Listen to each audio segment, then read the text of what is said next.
아 뭐 해보자 이런 생각이 좀 제일 컸어요.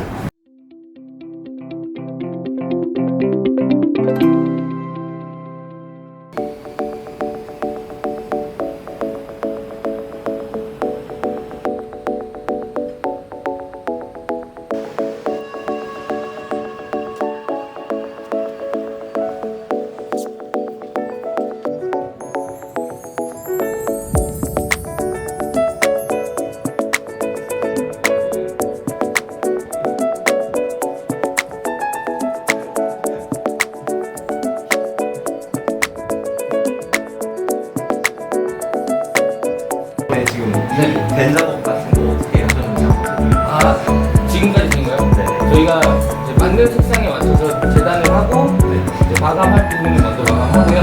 그리고 바느질 할 부분이 이제 요거 같은 경우에는 안쪽 수납 공간 쪽에 바느질이 들어가거든요.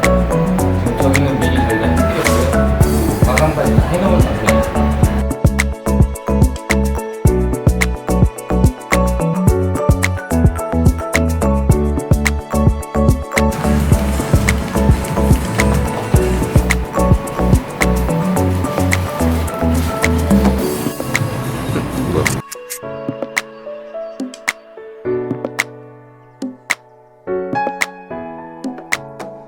처음에 이런 가죽공예에 다 관심을 가지고 시작하게 되시게 계기가 뭐예요?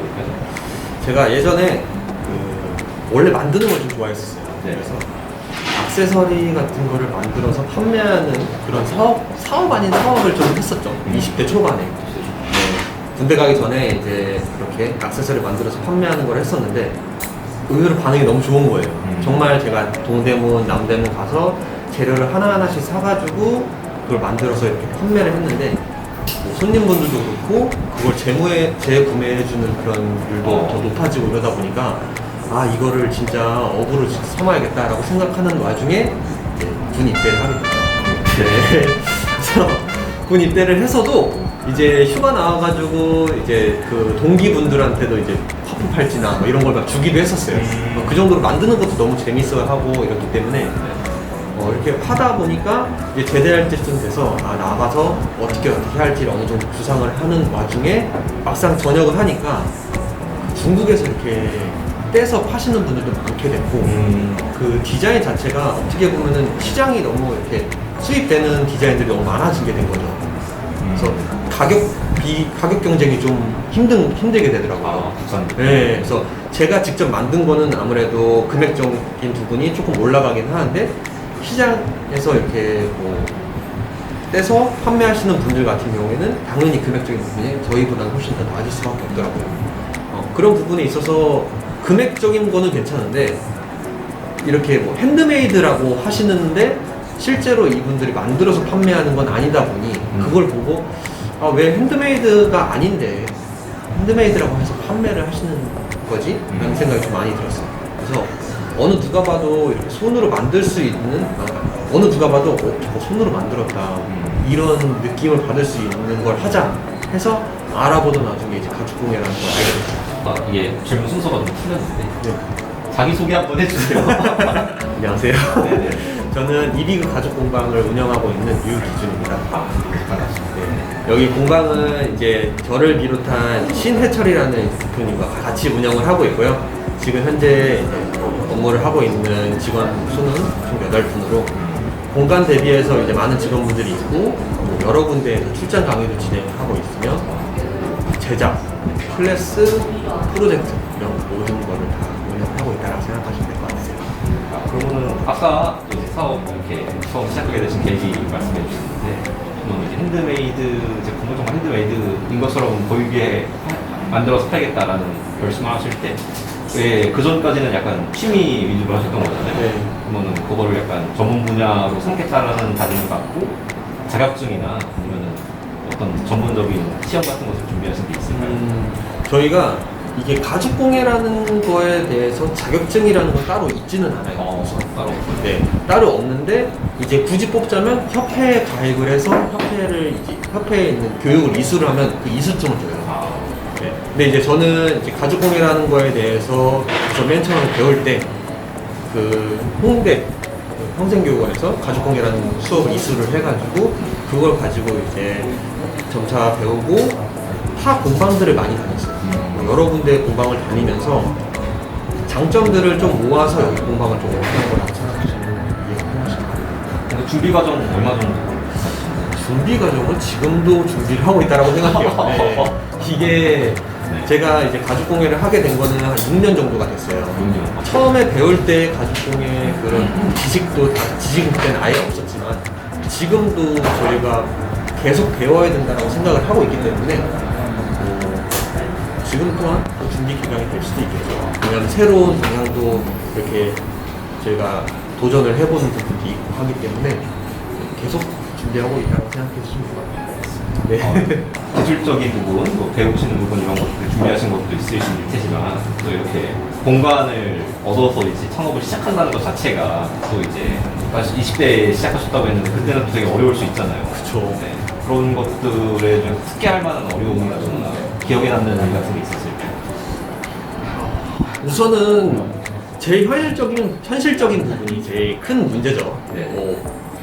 가게를 얻어야 되는데 보증금 자체가 우선 서울권은 높기 때문에 그런 부분이 이제 금전적인 부분이 제일 컸고 금전적인 부분이 해결이 된다면 또 다음 금전적인 부분이 또 해야 되는 문제가 또 생기더라고요. 뭐 예를 들어서 상가를 얻게 되면은 그쪽에 뭐 권리금이 있는 데가 있기도 하는데 저희는 우선 구할 때 권리금 무조건 없는 곳으로 찾자라고 생각을 했었고 그 다음에 보증금은 올리되 뭐 상가 월세는 적게 낼 수 있는 곳 그런 곳을 알아보자라고 생각해 그런 부분도 생각했었고 이제 그렇게 해서 이제 여기를 얻게 되었는데 인테리어가 진짜 큰 문제기는 했어요.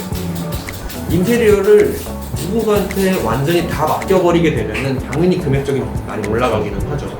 근데 이거를 다 맡겨버리게 되면 내가 원하는 인테리어가 나오지 않을 거라는 생각이 좀 들기도 했고 창업을 처음 시작을 했을 때 인테리어라는 걸 자체가 너무 다른 분야이기 때문에 범접할 수 없는 분야라고 생각을 했어요.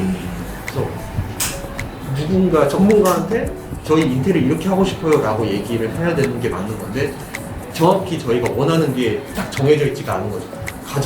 가죽공방에 대한 느낌을 좀 살리고 싶고 클래식하고 이런 느낌을 좀 인테리어를 했으면 좋겠어요. 이렇게 말씀드려서 전문가분들은 뭐 당연히 어느 정도의 그 자료를 주시기는 하지만 뭔가 저희 마음에 그렇게 들지는 않았어요. 그래서 이제 생각하는 게 그러면 우리가 셀프로 한번 해보자 라는 게 이제 좀 생겼죠. 우리 인테리어도 핸드메이드로 해보자 라고 생각을 했어요. 그래서 인테리어 부분도 저희가 다 직접 하게 되었죠. 그러게요. 진짜 이렇게 뭔가 하나하나 이렇게 제품을 만들면서 들어오자마자 뭔가 여기가 되게 내가 낯선 이방인이고 이렇다기보다는 되게 이 사람들의 생활 공간이고 이 생활 공간으로 내가 초대를 받았구나. 약간 이런 느낌이 들었어요. 그런 느낌이 드셨다면 성공입니다. 네. 제가 뭐 보시면 아시겠지만 뭐 이런 선반 같은 데에서도 저런 스트랩도 다 가죽으로 돼 있어요. 그래서 스트랩으로 그 나무랑 가죽이랑 정말 너무 잘 어울려가지고 선반을 달고 싶은데 이거를 어떻게 달까 하다가 그럼 우리 가죽이 있으니까 가죽으로 한번 선반을 만들어보자. 그래서 선반 거치대가 되는 거고 그렇게 하나하나씩 하다 보니 좀 이런 공간이 만들어지지 않았나 싶어요. 창업을 하시고 이제 대표님이신 거잖아요. 공동 대표. 네. 젊은 나이에 약간 그런 책을 가지신다는 게 장단점이 있다면 회사 생활을 그렇게 길게 해보지는 않았어요. 회사 생활을 해보기는 했지만 대략 한 1년 정도 회사 생활을 했었고 그러다 보니까 이제 회사의 그런 체계 전 체계가 제일 어려운 부분이었어요. 당장 저하고 같이 일을 하시는 운영에서 일을 할 때는 굳이 체계 같은 거가 있지는 않아도 진행은 됐었는데 직원분이 한 분 한 분 생기면서 정말 신경 써야 되는 게 많아지더라고요. 그래서 그런 부분에 있어서 좀 체계를 잡아야 된다는 게 제일 어려운 점이었고 근데 또 어떻게 보면 장점이 그냥 뭐 해보자 이런 생각이 좀 제일 컸어요. 인테리어도 그렇고 뭔가 체계를 잡을 때도 직원분들께 또 항상 말씀드리는 게 우리는 좀 좋게 할 수 있는 부분이니까 한번 해보고 아니면 좀 바꾸자. 우리가 한번 했을 때 당연히 되면 정말 좋지만 이게 그 된다라는 확신이 없기 때문에 우선 한번 도전해보고 아니다 싶으면 그때 조금 이거를 뭐 A였던 거를 A 플러스 바꾼다든가 이런 식으로 조금 조율을 해보는 게 낫지 않을까라고 이제 제안을 하면서 좀 사장과 직원 이런 개념이 아닌 좀 직원하고 직원 그냥 편한 사이로 이렇게 회의를 하면서 운영을 하는 체계를 만들었어요. 이게 말이 듣기에 쉽지 사실 과정을 생각해보면 절대 쉽진 않았을 텐데 그러면은 또 여쭤보고 싶은 게 이제 그 외부의 이제 과정상에서 도움을 받은 게 있다면 뭐가 있을까요? 뭐 정부에서 해주는 지원이었다던가 아니면 이럴 때는 뭐 소상공인 창업 관련해서는 이런 쪽에 문의를 하면 도움이 많이 되더라 이런 게 있었을까요? 우선은 이 창업에 관련된 내용은 많이 정보 같은 거 많이 카페 그 사장님 분들만 많이들 가입하는 그 카페가 있어요. 아프니까 사장이다라는 그런 카페가 있으니까 사장. 네. 그 카페를 많이 이용을 했고요. 그리고 주변에 이제 사업을 하시는 분들하고 많이 얘기를 했었어요. 그래서 이렇게 많이 얘기를 하고 정부 사업에서도 청년 창업에 지원을 해주는 사업이 좀 많더라고요. 근데 이제 저는 그런 분야에 있어서 정보가 좀 늦게 들어오거나 제가 늦게 알아보거나 이런 부분이라서 이렇게 지원을 많이 받거나 그러지는 못했어요. 네. 이게 지금 보면은 와 이거 하면은 뭐 어디 상가의 임대료나 이런 부분도 많이 지원이 되고 우선은 직원을 고용을 하더라도 직원을 고용하는 거에 있어서 지원금이 많이 나오더라고요. 근데 그거를 만약에 제가 좀 알았다면 좀 많이 신청을 하고 더 지금보다는 한 단계가 조금 더 앞서 나가지 않았을까라는 생각이 조금 들기는 해요. 근데 이제 좀 아쉬운 거는 그 부분을 알려면 뭐 당연히 찾아봐야 되는 게 맞기는 해요. 이 창업을 했으니 모든 거에 대한 책임은 그 사장님이 당연히 맡아야 되는 게 맞고 그런 정보에 있어서 본인이 찾아서 알아야 되는 게 맞는데 이걸 운영하다 보니까 그거를 찾기가 솔직히 쉽지는 않아요. 그러다 보니 그 부분에 있어서 혜택을 지원 같은 걸 받지 못하고 뒤늦게 그걸 알게 되면 너무 아쉽다 뭐 이런 경우가 좀 생기고 그런 부분에 좀 많이 이렇게 외부로 홍보나 이런 부분이 됐으면 좀 더 좋지 않을까. 오늘 좋은 말씀 너무 감사했습니다. 이렇게 또 충실하게 인터뷰 해주시기가 쉽지가 않은데 모든 걸 다 말씀드리고 하네요. 네네 감사합니다. 네, 알겠습니다.